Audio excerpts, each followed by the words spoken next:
안녕하세요. 세일시즌정보에 근무하는 현무린입니다. 지난주 급격하게 떨어진 기온 때문에 비로소 겨울다운 날씨가 찾아온 듯 합니다. 저는 겨울 추위에 익숙하고 겨울에 북서풍이 오히려 몸 컨디션 유지에 좋은 것 같아 이런 추위가 반갑습니다. 그러나 채권자 여러분들은 겨울에 한가운데로 접어드는 날씨의 건강관리에 신경 쓰시고 유행하는 코로나19나 겨울 독감에 걸리지 않도록 유의하시기 바랍니다.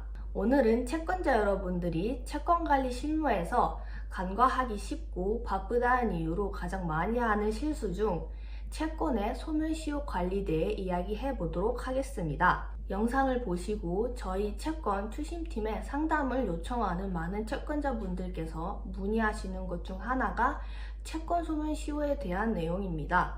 그중 첫째는 채권자가 채권 소멸시효에 대해 전혀 알지 못하는 경우가 있고, 둘째는 보유한 채권의 소멸시효 연장에 대해 문의하는 경우, 그리고 셋째는 이미 시효가 지난 채권의 회수 방법과 채권 주심 진행에 대해 문의하는 경우로 나누어 볼 수 있습니다. 먼저 채권 소멸시효란 무엇일까요? 시효란 법률에 정해진 시간의 경과에 의하여 법에 따라 일정한 효력을 부여하는 제도를 말하는 것으로 형사사건에 있어서는 공소시효가 있으며 민사사건에 있어서는 취득시효와 소멸시효가 있습니다.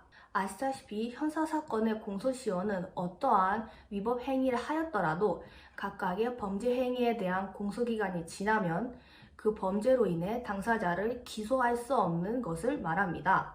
민사사건에 있어서 취득시효는 일정한 기간 그 물건의 소유의 의사로 공정하게 점유를 계속하고 있으면 그 물건에 대한 소유권을 취득하는 것을 말하며, 반면에 소멸시효는 정해진 기간 동안에 권리를 행사하지 않으면 그 권리가 소멸되는 것을 말합니다.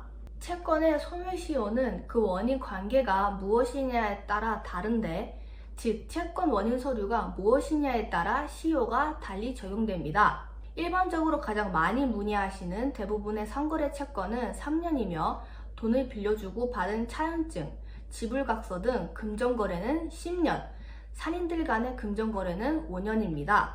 원인별로 더 자세히 살펴보면 약속어음은 3년, 가해수편은 1년, 삼가 임차보증금은 5년, 주택 임차보증금은 10년, 식대, 숙박료, 술값 등 음식료는 1년 등입니다.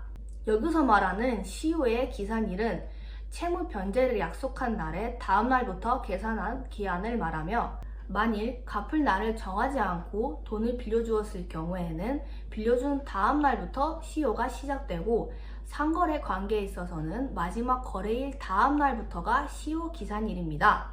그럼 여러분들이 보유하고 있는 채권의 소멸시효를 중단하고 다시 시효 기간이 진행되게 하려면 어떻게 해야 할까요? 소멸시효를 중단하기 위해서는 채권의 청구, 채무자 재산의 압류, 가압류 또는 가처분, 채무자의 승인 등이 있습니다. 지난 영상에서 언급했듯이 채권자 여러분들은 소멸시효가 도래하는 채권에 대해 채무자에게 내용 증명서 고지를 통해 시효를 6개월 동안 정지시키고 바로 위와 같은 추가적인 소멸시효 중단 조치를 해야 합니다. 내용 증명서는 채무자에게 고지와 시효를 일시적으로 정지시키는 효력뿐이지만, 많은 채권자분들은 주기적으로 내용 증명 고지만으로 시효가 지속되는 것으로 잘못 알고 계신데, 시효를 중단하고 다시 진행하기 위해서는 채권의 청구 또는 채무자에게 일부금을 받던지 압류 및 가압류 등의 진행을 해야 하는 것입니다. 여기서 말한 채권의 청구는 법원의 소위 제기, 지급명령,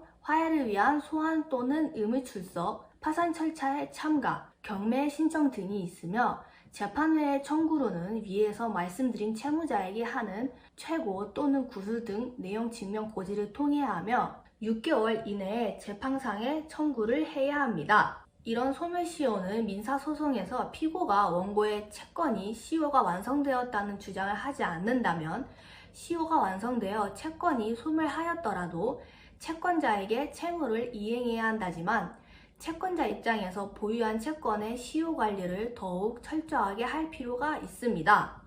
왜냐하면 예전과 달리 대부분의 채무자는 채권의 소멸시효에 대해 더 잘 알고 있기 때문입니다. 마지막으로 이미 시효가 지나버린 채권에 대한 채권관리와 채권주심 진행에 대한 의뢰 문의에 대해서는 앞에서도 말씀드렸듯이 당사자의 원형이 없어도 시효 완성의 사실로서 채무는 당연히 소멸하고, 다만 소멸시효의 이익을 받는 자가 소멸시효의 완성에 항변을 하지 아니하면 그 의사에 반하여 재판을 할 수 없다는 대법원 판결처럼 시효 도가 채권은 무조건 추심 진행이 불가하다고 볼 수 없으며, 채권의 청구 과정을 통하고 채무자 상황에 따라 의뢰가 가능하며 추가적인 채권 추심 진행에 대해서는 저희 채권 추심팀에 문의하시면 자세한 상담 서비스를 받으실 수 있습니다.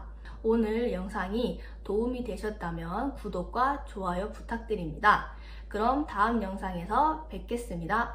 감사합니다.